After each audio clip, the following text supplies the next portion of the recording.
तो भैया जी ये है लाल किला, जिसे मुग़ल बादशाह शाहजहाँ ने 1638 में बनवाया था। इसके अलावा शाहजहाँ ने 2 और इमारत बनाई थी, जिसमें से एक ताजमहल जो कि आगरा में है और एक जामा मस्जिद जो बिल्कुल मेरे सामने है। तो ये जो देख रहे हो आप, ये फ़िलहाल चांदनी चौक का हिस्सा है। तो ये पहले शाहजहानाबाद के नाम से जाना जाता था। फ़िलहाल इस तरफ आते हैं तो यहाँ से किले की शुरुआत होती है और ये दीवारें जो हैं वो लाल बलुए पत्थर से बनी हैं, जो कि बहुत ही ज़्यादा खूबसूरत हैं। और ऊपर आप तिरंगा देख रहे होगे, तो वो जो पोल दिखाई दे रहा है उस पोल से ही हर 15 अगस्त को प्रधानमंत्री ध्वजारोहण करते हैं और 15 अगस्त को सेलिब्रेट किया जाता है। तो ये आप देख पा रहे होगे, ये नहरनुमा जो खाई बना रखी है, इसमें यमुना का पानी आया करता था। और इसे बनाने की मेन वजह थी कि दुश्मन का कोई आदमी अंदर ना आ पाए। और वो जो सामने आप देख रहे हो, अभी फ़िलहाल रोड बन गया है। तो ये पहले यहाँ पर लकड़ी का तख्ता होता था जो बाद में उठा दिया जाता था, तो अंदर जाने की कोई संभावना होती नहीं थी, तो कोई अंदर नहीं जा पाता था। बाकी देख सकते हो ये नहर पूरा आगे तक है। तो यमुना नदी जो है इसके बिल्कुल बैक साइड में बहती थी और वहाँ से घूमकर यहाँ से पानी आता था और इधर से निकल के फिर यमुना में वापस चला जाता था। इस भव्य किले को बनाने की मेन वजह जो थी वो ये थी कि शाहजहाँ को अपनी राजधानी आगरा से दिल्ली शिफ्ट करना था और उस समय इसे शाहजहानाबाद के नाम से जाना जाता है। फ़िलहाल अब इसे पुरानी दिल्ली कहा जाता है।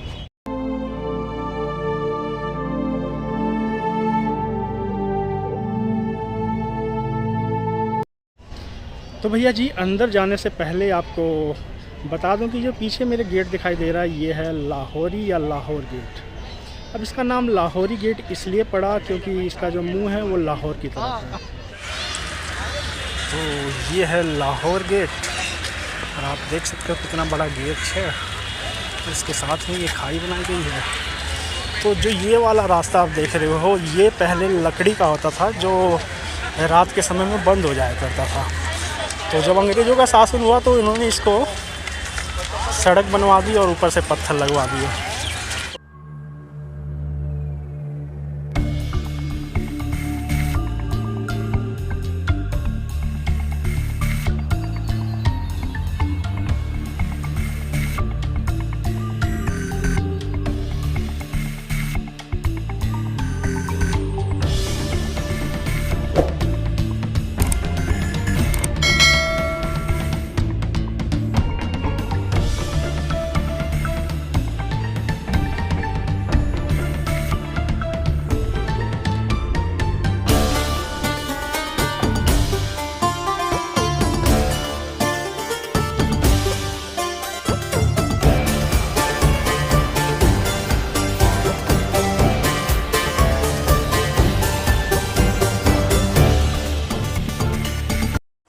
पीछे आपको ये दिखाई दे रहा है, ये है मीना बाज़ार जो शाहजहाँ ने उस टाइम बनवाया था महिलाओं के लिए। और यही वास्तविक मीना बाज़ार है। जो पीछे वाला मीना बाज़ार है वो तो बाद में बना है।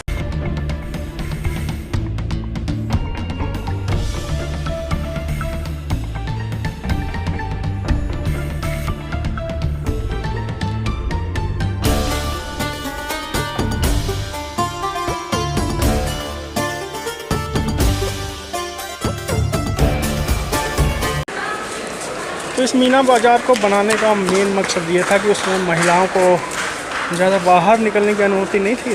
तो जो यहाँ महिलाएं रहती थी उनके लिए मीना बाज़ार बनवाया गया था और यहाँ पर वो अपनी उस समय शॉपिंग वॉपिंग किया करती थी। तो यहाँ पे आप देख पा रहे होंगे सारा लेडीज़ आइटम है।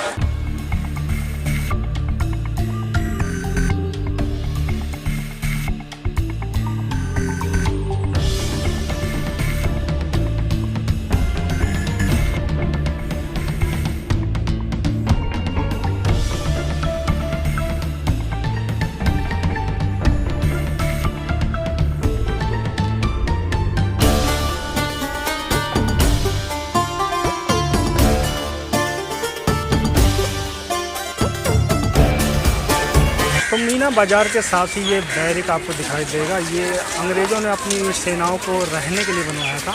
तो यहाँ अंग्रेज़ी सेनाएं रहा करती थी और इस बैरिक में आपको ब्रिटिश सभ्यता के डिज़ाइन देखने को मिलते हैं। और इसके आगे वाले में आपको मुग़ल या इस्लाम सभ्यता के डिज़ाइन देखने को मिलते हैं। फ़िलहाल इन बैरिकों को म्यूज़ियम के रूप में यूज़ किया जाता है। तो ये है नौबत खाना। नौबत का अर्थ होता है बड़े बड़े ढोल या ड्रम। तो उस समय जब बादशाह सलामत आते थे तो यहाँ पर बड़े बड़े ड्रम बजाए जाते थे उनके अभिवादन के लिए, और लोगों को पता चल सके कि बादशाह आ रहे हैं, तो लोग उस समय बादशाह सलामत रहें, ये जो भी उस समय उनके अभिवादन में शब्दों का इस्तेमाल किया जाता था। यहाँ पर बड़े बड़े ढोल रखे होते थे जो बजाए जाते थे। तो फ़िलहाल अभी इसके अंदर चलते हैं। और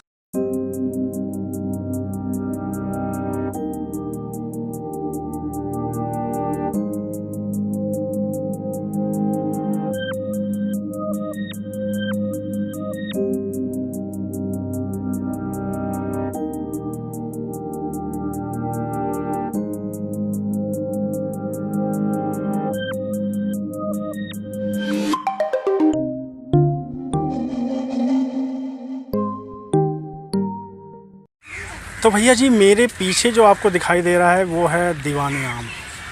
और दीवाने आम का मतलब होता है जहां आम लोगों से मुलाकात की जाए। बादशाह आम लोगों की शिकायतें और परेशानियों को सुना करते थे। तो फ़िलहाल यहां जाना बंद कर रखा है। तो आप देख सकते हो सामने बादशाह जो एक बेंच सा रखा हुआ, वहाँ बादशाह बैठा करते थे, वहाँ उनका सिंहासन लगा होता था। बाकी ये पार्क में जो देख रहे हो आप, यहाँ पे आम जनता हुआ करती थी। तो आम जनता जो भी शिकायतें वगैरह लेके आती थी तो बादशाह वहाँ सुना करते थे। मतलब आज के समय में अगर बादशाह होते तो जिस तरीके से लोगों की परेशानियाँ और उनकी शिकायतें हैं, तो मुझे लगता है ये जगह काफ़ी छोटी पड़ जाती है, क्योंकि जनता की परेशानियाँ भी ज़्यादा हैं और जनसंख्या तो आप देख ही रहे हो कितनी ज़्यादा हो गई है।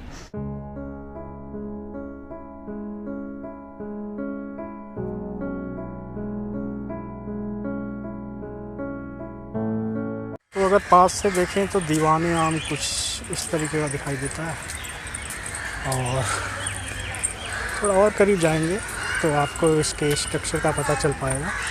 तो बहुत ही खूबसूरत बनाया गया है। ये भी लाल बलुए पत्थर से ही बना है। तो इधर अगर आप आते हो तो इसके बारे में कुछ डिटेल वगैरह लिखी हुई है, उसको आप गूगल भी कर सकते हो। और यहाँ पे जो है ये बंद कर रखा है। तो सामने वो जो सिंहासन दिखाई दे रहा है वहाँ पर बादशाह बैठा करते थे, और यहाँ से सामने अगर आप देखोगे तो यहाँ पे जनता जो है वो अपनी शिकायतें वगैरह लेकर आती थी। तो रोज़ उनकी सुनवाई होती थी। अगर बादशाह नहीं होते थे तो बादशाह के बिहाफ पे कोई और सुनता था, लेकिन जनता दरबार रोज़ लगा रहता था। तो ये सिंहासन आप देख ही रहे हो, और पीछे वो जो गार्ड बैठा है, तो यहाँ पर राजा और उनके कुछ खास लोग बैठा करते थे। तो भैया जी, मेरे पीछे जो आप ये पार्क देख रहे हो, इसका नाम हुआ करता था हयात बख्श बाग। तो हयात बख्श का मतलब होता है कि जीवन देने वाला। तो हयात बख्श बाग मतलब जीवन देने वाला बाग। यहाँ तरह तरह के फूल और पौधे लगाए जाते थे, और जिसमें आप टहलने भर से आपको आनंद आ जाता था। अभी कोरोना काल में आपने देखा ही होगा कि ऑक्सीजन की कितनी किल्लत थी। तो ये पार्क बनाने का उस समय यही मोटिव रहा होगा कि पार्क वगैरह में घूमने टहलने से शुद्ध ऑक्सीजन मिल जाएगी और शरीर भी स्वस्थ रहेगा। Deep in the shadows, I know it's hard to put one foot in front of the other. So far as the echo, where do we start? तो ये एक और गेट है जिसे यमुना गेट के नाम से जाना जाता है। तो यहाँ बादशाह सलामत की नाव वगैरह रुका करती थी। कभी वो मगर यमुना के सहारे आते थे तो इस जगह से आते थे, और यहीं पर नाव वगैरह रुका करती थी जिससे वो इस तरफ आ जाया करते थे।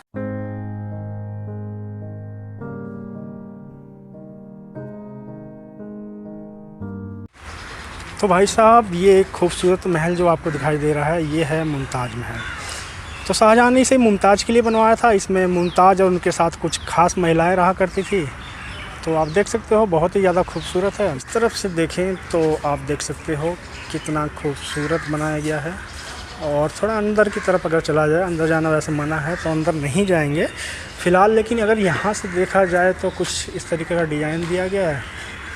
और ये ऊपर जो फूल पत्तियों का डिज़ाइन आप देख रहे हो, ये सब पर्शियन डिज़ाइन या पर्शियन कलाकारियाँ कह सकते हो आप।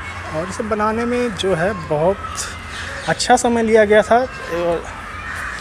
जिसके कारण ये अभी तक इतना सुंदर है। और कुछ इस तरीके से ये पूरा महल है, जहाँ मुमताज़ और उनके साथ कुछ ख़ास महिलाएं रहा करती थी। तो अभी फ़िलहाल क्या है कि यहाँ जाना मना है। आप देख सकते हो यहाँ पर सिक्योरिटी के लिए कुछ जवान तैनात किए हुए हैं। तो फ़िलहाल इसके अगर आगे हम जाएंगे तो रंग महल आएगा, और रंग महल के आगे दीवाने।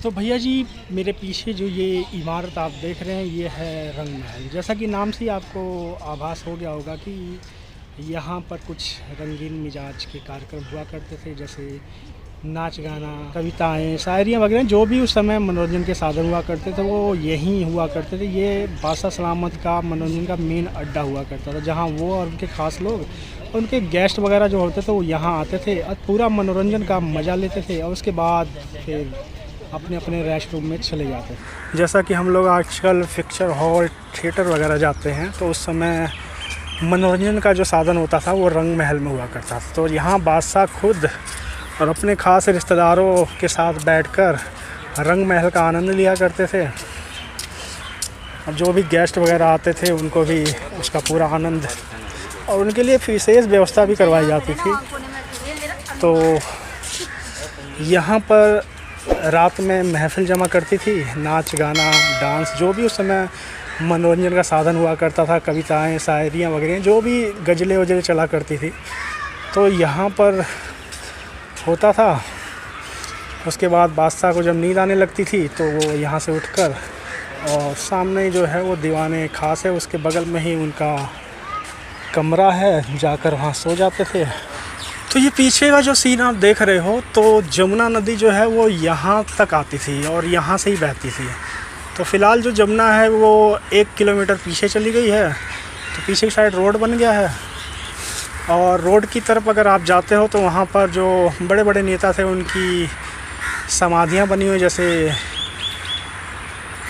महात्मा गांधी जी हैं और गांधी परिवार के बहुत से, लाल बहादुर शास्त्री, इस तरह के बहुत बड़े बड़े नेताओं की समाधियाँ हैं, तो इसके पीछे ही हैं।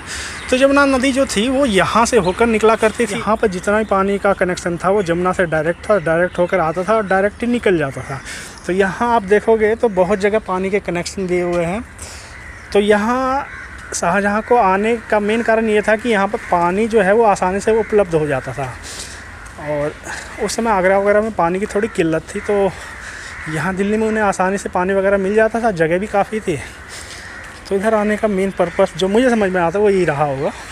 ये था रंग महल, और इसकी अगर दीवारों की बात करें तो ये देख सकते हो आप, ये सब यहाँ पर पहले सोने, चांदी और कई अमूल्य रत्न से जड़ा हुआ करता था, जो फ़िलहाल अंग्रेज़ों के कब्ज़े के बाद उन्होंने सारा निकाल कर ले गए और इसे खोखला करके छोड़ दिया।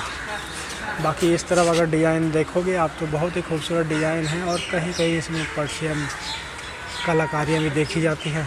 और ये सफ़ेद संगमरमर हुआ करता था, इतने सालों के बाद भी ये अभी भी काफ़ी हद तक ठीक है, कुछ ख़राब नहीं हुआ है, लेकिन थोड़ी सी देख रेख मुझे लगता है यहाँ पर भी कमी है, जो कि होना चाहिए। और इसके साथ ही आपको रंग महल के बिल्कुल साथ में ही आ जाता है खास महल, जो कि बादशाह सलामत का बेडरूम कह सकते हैं। 4 रूम का ये सेट होता था, यहाँ बादशाह सलामत रहते थे। ये देख सकते हो, ये पीछे यमुना नदी बहती थी, यहाँ पर बादशाह सलामत के 4 कमरे हुआ करते थे। अब ये महल जो है वो रंग महल के साथ में क्यों बनवाया गया, इसका मेन वजह ये था कि बादशाह सलामत यहाँ अपना मनोरंजन करते थे। उसके बाद जब उन्हें नींद आ जाती थी तो सीधा वो आकर यहाँ अपने कमरे में चले जाते थे और फिर यहाँ जाकर सो जाते थे। मतलब बहुत ही सोच समझ के बनाया गया था, और उस समय ये मतलब सोचने पे इतना मज़ा आ रहा था, उसमें कितना मज़ा आता होगा। और इसके पीछे यमुना बहती थी तो ठंडी ठंडी हवा, और यहाँ सोने का आनंद भी एक बहुत बढ़िया आनंद रहता होगा। तो फ़िलहाल आप भीड़ देख सकते हो कितनी बढ़ गई है, क्योंकि आप जब से लॉकडाउन के बाद खुला है तो लोगों को मौका मिल गया है आने का, तो भर भर के लोग आ रहे हैं।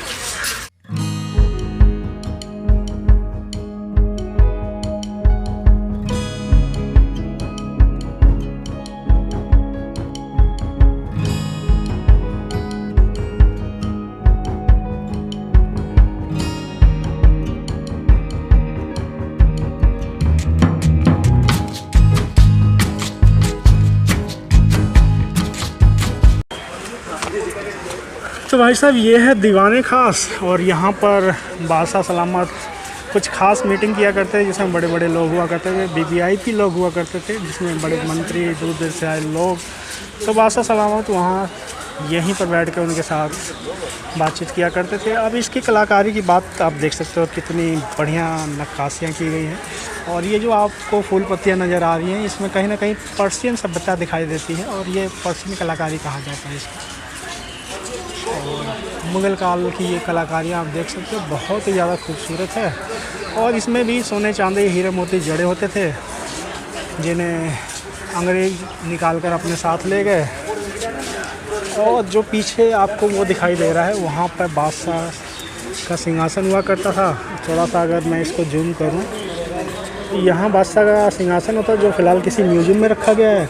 तो ऐसा बताया जाता है कि उस सिंहासन में हीरे मोती जवाहरात और कोहिनूर हीरा भी जड़ा हुआ था। कोहिनूर हीरा जो कि आजकल शायद ब्रिटेन में है, बाकी जो रत्न वगैरह थे, सोने चांदी थे, वो सब अंग्रेज़ निकाल कर ले गए थे। तो यही कुछ ख़ास चीज़ें हैं यहाँ की। तो आप सोच सकते हो कि यहाँ कितना मज़ा आता होगा। पीछे यमुना नदी, और आप यहाँ पर बैठकर लोगों के साथ बातचीत कर रहे हो। तो आज के टाइम में इसको हम पार्लियामेंट भी कह सकते हैं। तो उस समय का पार्लियामेंट यही होता था। फ़िलहाल आप देख सकते हो, तो जो सामने बेंच है, ठीक वहीं पर ही बादशाह का सिंहासन लगा होता था। और दीवाने खास के ही बिल्कुल साथ में ये है शाही हमाम। शाही हमाम जो है वो बादशाह सलामत का नहाने का कमरा या बाथरूम कह सकते हो आप, जहाँ पर बादशाह सलामत शावर लिया करते थे। और उस ज़माने में मतलब डायरेक्ट यमुना से पानी आता था और पूरा शावर का मज़ा देता था। तो ये शाही हमाम का हिस्सा है। तो भैया जी, ये जो सामने आपको दिखाई दे रही इमारत, ये है मोती मस्जिद, जिसे शाहजहाँ के बेटे औरंगज़ेब ने अपने शासनकाल में बनवाया था। ऐसा बताते हैं कि औरंगज़ेब यहीं पर नमाज़ अदा किया करते थे, जबकि शाहजहाँ नमाज के लिए जामा मस्जिद में जाया करते थे। मतलब इसे आलस कहें या जो भी ये उनका मसला रहा होगा। खैर, अब आगे चलते हैं और आगे आपको कुछ दिखाते हैं। तो फ़िलहाल ये पार्क आप देख सकते हो कितना खूबसूरत है। तो उस समय कितना और ज़्यादा खूबसूरत रहा होगा, क्योंकि उस समय पेड़ पौधे ज़्यादा हुआ करते थे, अभी फ़िलहाल कम है। तो बादशाह सलामत यहाँ हीरा महल में बैठते थे। पीछे यमुना नदी बहती थी और इधर पार्क था। तो मौसम उस समय कितना सही रहा हुआ करता होगा। पीछे यमुना, ठंडी ठंडी हवा, और सामने पार्क, मतलब हरियाली, तो दुगना मज़ा आता होगा। तो इसलिए कहते हैं असली मज़ा अगर कहीं है तो सिर्फ यहीं है। तो शाहजहाँ ने अपनी लाइफ का समझ लो पूरा हिस्सा बहुत अच्छे तरीके से काटा है और बहुत ज़्यादा एंजॉय किया है। आज के समय में तो सिर्फ भागा दौड़े में पूरी ज़िंदगी निकल जा रही है।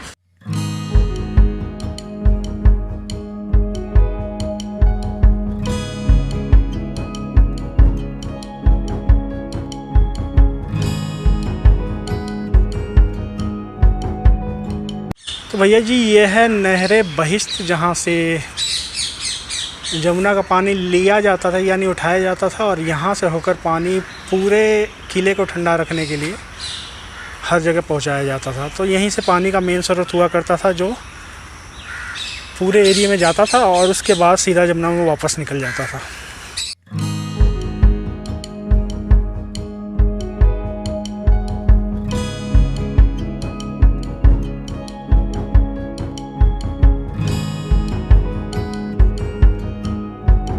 तो भैया जी, इस इमारत का नाम है सावन, और ठीक ऐसी इमारत उस तरफ है जिसका नाम है लाल वाले के पास, सेम ऐसी इमारत है, उसका नाम है भादो। अब इस इमारत की ख़ास बात यह है कि सावन के महीने में बादशाह, जब बारिश का सीज़न होता, सावन ही नहीं, जब बारिश का सीज़न होता था, बादशाह यहाँ पर बैठा करते थे और यहाँ पर बैठ के बारिश का आनंद लेते थे। तो अगर आप देखोगे तो यहाँ पर ये जो है, ये पानी का स्रोत है, जो यहाँ ये हयात बख्श पार्क जो है, इससे होकर आगे जाता था।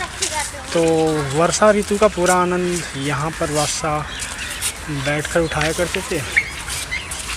और अगर आज भी बारिश हो जाती तो हम भी बादशाह की तरह उस बारिश का पूरा आनंद उठा लेते। और ये जो सावन महल है, यहाँ से देखते कि बारिश का क्या आनंद होता है। तो इसके आगे ही भादो है। तो भादों में देखते हैं वहाँ पर क्या है। कहते हैं कि इसमें उसमें थोड़ा सा फ़र्क है कि वहाँ पर जो है वो पानी आने का साधन दिया गया और यहाँ पर पानी निकलने का साधन दिया है। तो यही छोटा सा फ़र्क है, बाकी दोनों चीज़ें एक जैसी बनी हुई हैं। तो ये है जफ़र महल, जिसे बहादुर शाह जफ़र ने बनवाया था, जो मुग़ल काल के अंतिम शासक थे। आप देख सकते हो ये भी काफ़ी खूबसूरत है, लेकिन अब धीरे धीरे ये बिल्डिंग गिरती जा रही है। और साथ में ये 3 म्यूज़ियम है जहाँ आज़ादी से पहले के जो भी योद्धा थे, चाहे वो भगत सिंह हो, चाहे उससे पहले अगर जाएं तो झांसी की रानी वगैरह जो भी, या शिवाजी, मतलब बड़े बड़े जो योद्धा थे उनके सामान वगैरह, कपड़े वगैरह और उनके हथियार वगैरह रखे हुए हैं। तो ये तीनों म्यूज़ियम हैं जो फ़िलहाल अभी बंद पड़े हैं। तो जब कभी खुलेंगे तो फिर कभी यहाँ आना हुआ तो आपको ज़रूर दिखाएंगे। बाकी ये जफ़र महल के पीछे ही वो जो आपको दिखा रहा है वो भादो है। तो भादो के समय में बादशाह यहाँ बैठकर पार का आनंद लिया करते थे और सावन के महीने में यहाँ बैठकर। तो सामने आपको भादो दिखाई दे रहा होगा, तो भादो महल है और ये जफ़र महल है जहाँ फुहारे वगैरह चला करते थे। फ़िलहाल अभी बंद है, देख सकते हो पूरी तरह से ये दयनीय स्थिति में है। और पानी यहाँ ये बारिश का पानी है, क्योंकि पानी यहाँ आता नहीं है, तो पहले जमुना का पानी आता था। तो यहाँ आप देख सकते हो पूरा ये स्रोत बना रखा था, तो बारिश होती तो बारिश का पानी यहाँ से होकर यहाँ आ जाता था।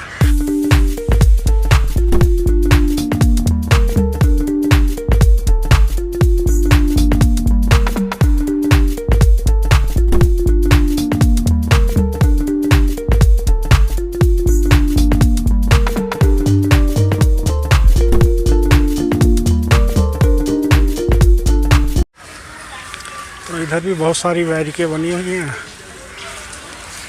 तो ये ब्रिटिश गवर्नमेंट जब यहाँ आई थी तो उस टाइम यहाँ बनी थी और यहाँ अंग्रेज़ सैनिक रहा करते। तो फ़िलहाल यहाँ पर म्यूज़ियम बना दिया गया है। तो फ़िलहाल लाल किले में आपको बहुत सारी चीज़ें देखने लायक है, तो इसके लिए आपको टाइम निकाल कर आना पड़ेगा और इसको जानना पड़ेगा कि ये चीज़ें हैं क्या। सिर्फ दीवारें देख लेने से या इमारतें देख लेने से आपको नहीं पता चलने वाला कि चीज़ें क्या हैं। तो आपको एक एक चीज़ बड़ी बारीकी से जानना पड़ेगा कि यहाँ क्या क्या चीज़ें हैं। बहुत सारी चीज़ें हैं और हर चीज़ के साथ कोई ना कोई इतिहास जुड़ा हुआ है।